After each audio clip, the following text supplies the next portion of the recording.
જય શ્રી કૃષ્ણ મિત્રો આપ સૌ મિત્રોનું મારી ચેનલમાં ફરીથી સ્વાગત છે। પવિત્ર પુરુષોત્તમ માસ ચાલી રહ્યો છે।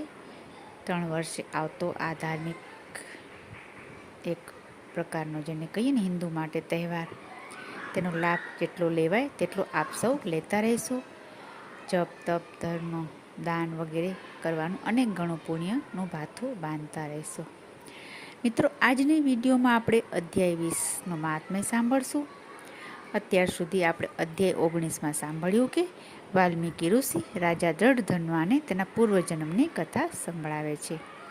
તેને કહે છે કે હે રાજા, તમે પૂર્વજન્મમાં સુદેવ નામના બ્રાહ્મણ હતા અને તમારી પત્ની ગુણસુંદરી પૂર્વજન્મમાં ગૌતમીનો અવતાર હતી।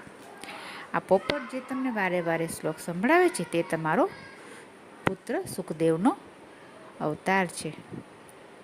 હવે આગળની કથા આપણે સાંભળશું અધ્યાય 20માં, વ્રત અને વિધિ। પોતાના પૂર્વજન્મની કથા સાંભળી લીધા પછી રાજા દ્રઢધન્વાએ પૂછ્યું, હે મહર્ષિ, મેં ગયા ભાવમાં જે વ્રત કર્યું હતું તેની વિધિ હું ભૂલી ગયો છું, તો મને સંપૂર્ણ પૂજન વિધિ કહેવાની કૃપા કરો।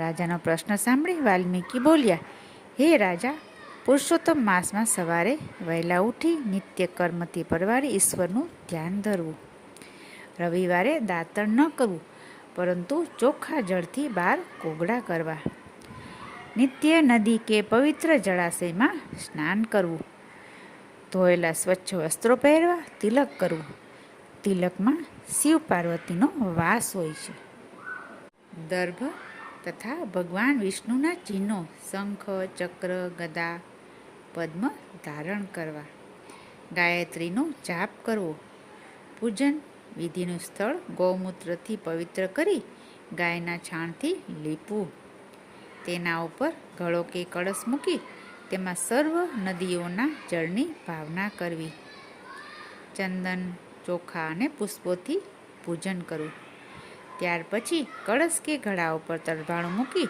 તેના ઉપર પીળું વસ્ત્ર ઓઢાડવું। પૂજન પૂરું થઈ જાય પછી પાવન પુરુષોત્તમ માસની કથા સાંભળવી। બધા દાનોમાં વિદ્યાદાન ઉત્તમ છે।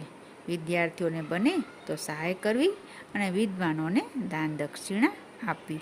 આ પ્રમાણે પુરુષોત્તમ માસનું વ્રત કરવું।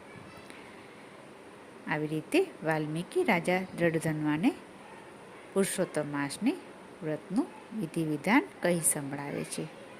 હવે આગળ અધ્યાય 21 આપણે આવનારી નવી વિડીયોમાં સાંભળશું। ત્યાં સુધી આપને જો વિડીયો સારી લાગી હોય તો લાઈક કરશો અને કોમેન્ટમાં જય પુરુષોત્તમ ભગવાન લખશો। આપે હજી સુધી ચેનલને સબસ્ક્રાઈબ ન કરી હોય તો કૃપયા કરી લેશો અને સાથ સહકાર આપશો। ફરી મળીશું બીજી વિડીયોમાં, ત્યાં સુધી જય શ્રી કૃષ્ણ।